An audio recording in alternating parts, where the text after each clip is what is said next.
जय गुरु माऊली Vidarbha special रेसिपीमध्ये आज वाटण न करता आलू वांग्याची भाजी करणार आहे। गावाकडील पद्धतीची आलू वांग्याची भाजी आहे। त्यासाठी ही वांगी घेतली, 5 वांगी आणि 1 बटाटा घेतला। वांगे बटाटा स्वच्छ धुवून घेतले। याच्या फोडी करून घेते। वांग्याच्या फोडी करताना बघून घ्या, एखाद्या वेळेला किडलेलं असू शकते।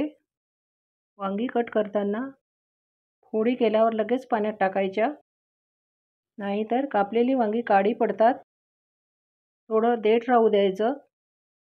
अशा सर्व फोडी करून घेतल्या। बटाट्याची साल काढून घेते।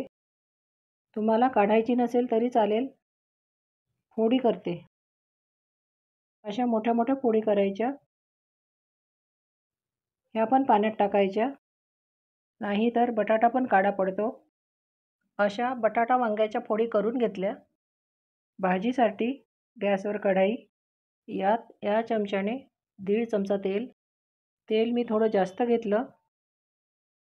तेल गरम झालेलं आहे। मोहरी तडतडली। कापलेला 1 कांदा 1 मिनिट परतून घ्यायचा। अद्रक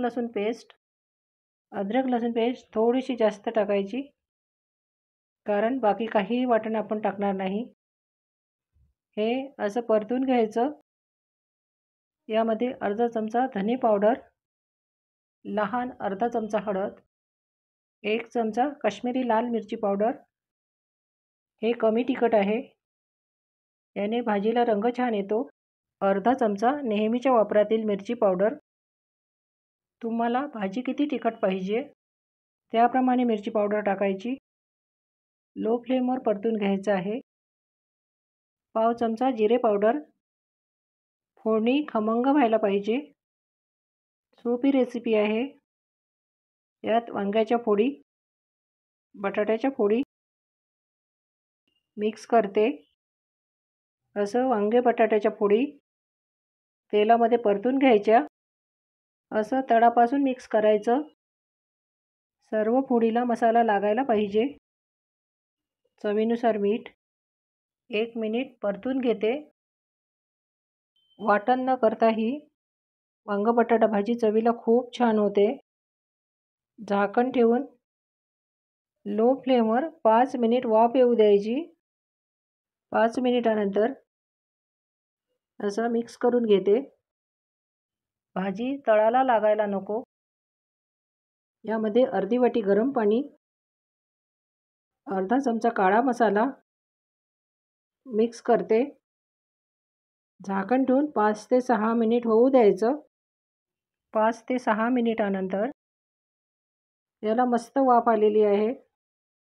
अशा सोप्या रेसिपी बघण्यासाठी चॅनलला सबस्क्राईब केले नसेल तर प्लीज सबस्क्राईब करा। रस्सा किती पातळ पाहिजे त्याप्रमाणे गरम पाणी टाकायचं।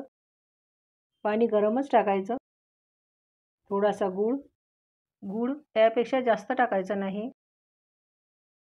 धुवून कट केलेली कोथिंबीर, उकळी येऊ द्यायची। अशी उकळी आल्यानंतर झाकण ठेवून 2-3 मिनिट भाजी शिजवून घ्यायची आहे। गॅसची फ्लेम लो करायची। 2-3 मिनिटानंतर बटाटा छान शिजलेला आहे। वांग्याची फोड पण शिजली आहे। गॅसची फ्लेम बंद करते। गरमागरम वांग बटाटा भाजी तयार आहे। भाजी आता जरी थोडी पातळ वाटत असली तरी थोडी थंड झाल्यावर रस्सा घट्टसर होते। करून बघा। पुन्हा भेटू अशी छान रेसिपी घेऊन।